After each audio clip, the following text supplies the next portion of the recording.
Good evening, everyone. Kavod Achsanya, I want to say thank you to Rezi, to Chevi, to Shmuel, to all the wonderful people who came today, who worked so hard, who did such an amazing job. On short notice, Rezi, you pulled it off. Shkach, thank you. I'm here to guide you. Let's say Rezi and her colleagues are the engines, I'm the DW40. You know what the DW40 is? I'm the engine oil that it tries to get you to your goal. Yeah. Okay. So, I'll give you a little hakdama as to who I am and what I'm all about. I was trained as a foot surgeon in sports medicine. I was a doctor in the Olympic Games for the United States government. Born in Cairo, Egypt. Father was Sfaradi, mother was Ashkenaz. My father and my uncles were Talmidim of Rav Ovadia when he was Af Beit Din of Egypt, when he first got out of yeshiva. At the age of 12, I became a Talmid of Rav Victor Miller. He moved around the corner from me. That was a big zichut, huge. He would go on to influence me. Yeah, could you take a picture of the group? It would be nice if they want. Yeah. He would go on to influence me in a very big way, and especially he taught me how to help people in relationships. As I became a physician, I spent my afternoons treating people in hospitals and surgeries, but my fascination was being a maggid shir in the morning in yeshivas, to boys coming out of base madrash, and now we're going on to work, or they were going to stay in it, or coming home from Israel. And so about 30 years ago, people started asking me questions about dating and shalom bayis. I didn't have a clue. I couldn't answer anything. But I was interested in it, and I started reading many books, and I found myself under 5, 10, 20, 100, 300, 1,000 chupot. I got very comfortable with this area. After 25 plus years of being a doctor, one day I was giving a class on dating in New York. Someone put it up on Torah Anytime. The next day I was getting emails from all over the world, questions on their relationships. I knew right away that Hashem was sending me down a path to help people. So I put the medicine on the side for a while, and for the last 10 years, I've been very focused on teaching people how to date effectively. Today, I learn half a day till 1 o'clock in New York, and 2 o'clock to midnight, I speak to people all over the world on dating. Shidduchim, shatchan, try to set them up, find out what's going on. But my specialty is older people. I really like to help them. 28 to 55 is my sweet spot. I had a wedding last week in New York. Look at this. She's emotionally compromised, but she's on medication. She's 50, and she's divorced. And he was 57, 3 kids divorced. And we have a wedding at the Kosel this Sunday. Same story. 42-year-old, 3 kids, divorced. 54-year-old guy, 2 kids divorced. So, there's hope here in many ways. So I'm going to share with you some thoughts of what I see in the real world, and what are the lessons that we could take away from it. It's the holiday of Pesach. I saw an amazing story and a lesson that could be learned from it. You've heard of the refusnik Yosef Mendelevich? You heard of him? He was in the Russian prisons for over 20 years. Why? Because he just wanted to be Jewish. After being there 10 years, he said, I want to keep Pesach. In jail. Right? He had saved some raisins from his father gave him. They were 10 years old. Every day, they used to give them 1 spoon of sugar. And he saved his. Everyone else would just swallow it. He saved up enough sugar that he boiled some water and put together the raisins and the sugar and made himself wine. Now, let's talk about the rest of the Seder plate. Maror. What do you do for maror? There was a flu outbreak in the jail, and the Russians were afraid everyone was going to make each other sick. They gave each person 1 batzal, 1 onion. He cut the onion in half, right? And he kept it. And he let it grow in water. Kapas, what did he do? He found a leaf in between 2 stones on on the street. That was his karpas. Now he asks one of the prison wardens, "Can you give me the newspaper?" It was a communist newspaper, if you remember, Pravda. It was all propaganda. He took the newspaper, he cut out a circle, and he had a postcard from the Jewish Museum in Yerushalayim of Pesach, and he knew exactly what to put on that was his seder plate, a paper, and the things that he had collected. He says to his friend, he says to him, "Hillel, we're going to make a seder tonight." He goes, "You crazy? How are you going to do this? We don't have wine." So he pulls out the bottle, he says, "Open it." It had fermented, and it became yayin. It became wine. And he made it seder. He was not free in jail, but he was freer than everyone else there. And what's the lesson here? The lesson is that we don't let people define us. He didn't let the Russians control him. I'm going to do what I have to do to serve Hashem. And the problem that we have in Shidduchim is we let people define us. You can't do this, she's not good enough for you, he's not good enough for you, etc. And as a result, we block ourselves. We block ourselves. And there's a lot of choice.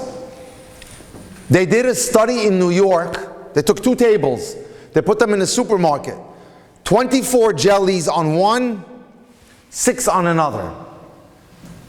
They said if you taste, you can get $1 off.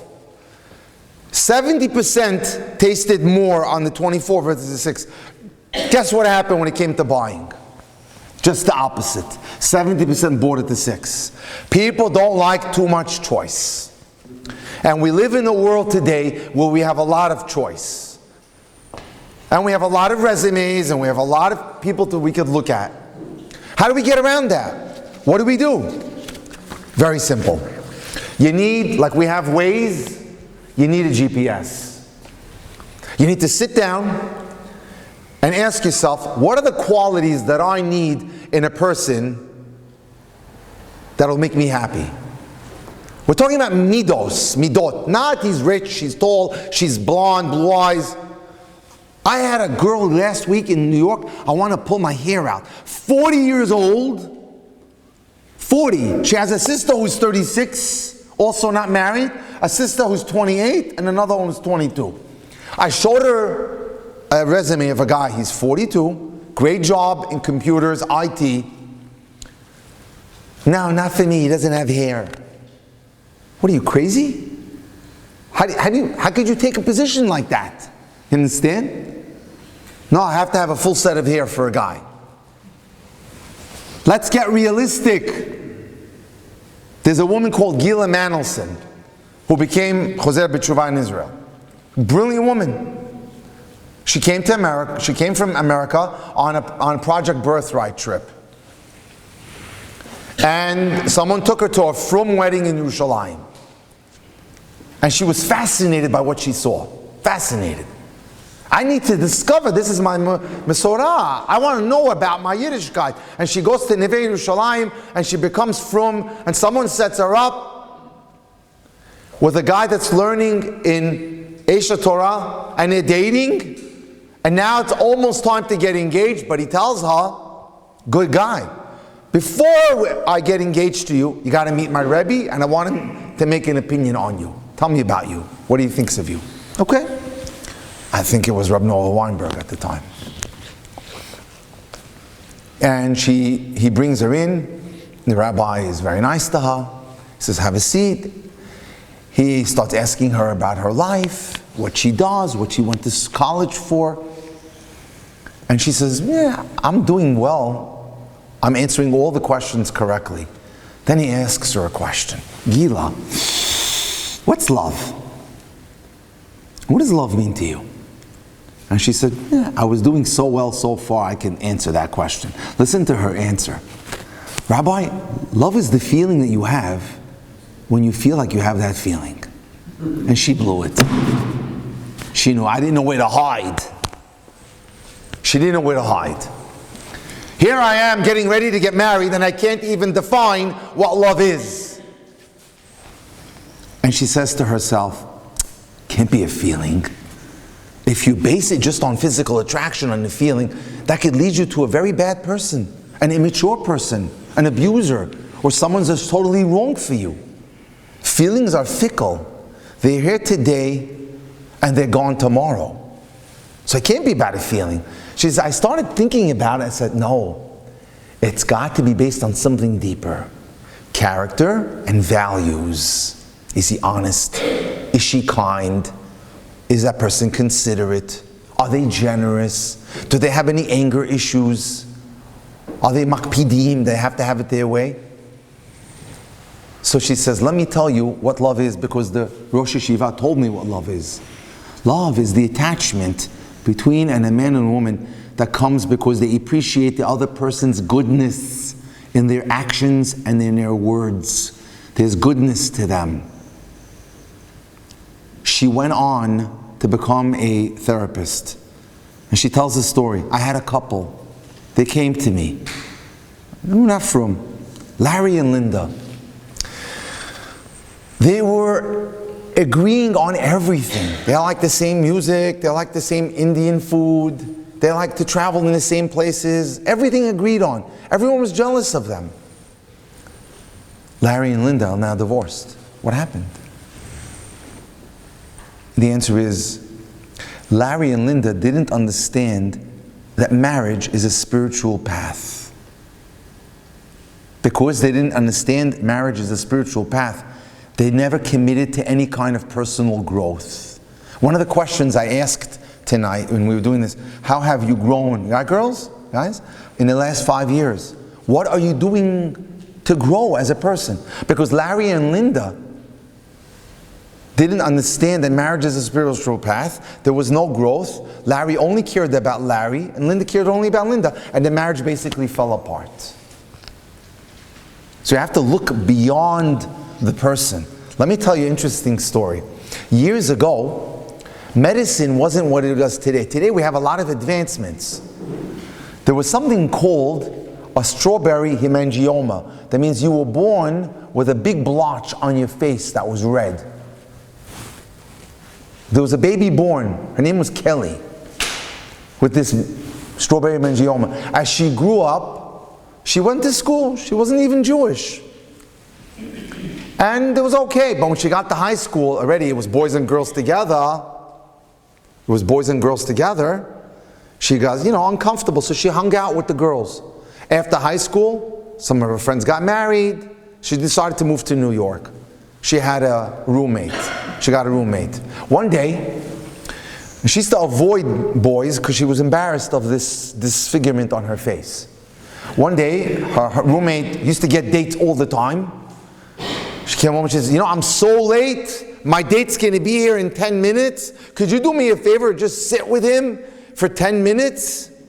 She said, no, don't do this to me. I'm embarrassed. I don't know what I'm going to tell him. Don't worry about it. She said, Sue, please, I can't do it. No, I have to take a shower. So 10 minutes comes, the guy rings on the door. Hi, my name is John. He sits down to talk to her. And the girl is in the shower taking her time. 5 minutes, 10 minutes, a half hour. She says, where are you? Let's go. So she finally comes out. They go on the date. This is before they had cell phones. The next day, there's a phone call. Kelly picks it up. It's John. Hi, John. Sue's not here. No. I don't want to talk to Sue. I want to talk to you. What do you mean? He said, is it okay if a guy went out with a girl's roommate, but he wants to go out with the other girl? He says, why would you want to go out with me? I have this horrible thing on my face. I didn't see that. I saw your heart. I saw your character. I saw your love of life. That's what I want. He took her out. They got married. They had 5 kids, 20 grandchildren, and when laser surgery was introduced, they got rid of it. Baruch Hashem. The point is, ladies and gentlemen, are we digging deep to try to find out who we are going out with? Do we give people a chance? Do Do we ask good questions?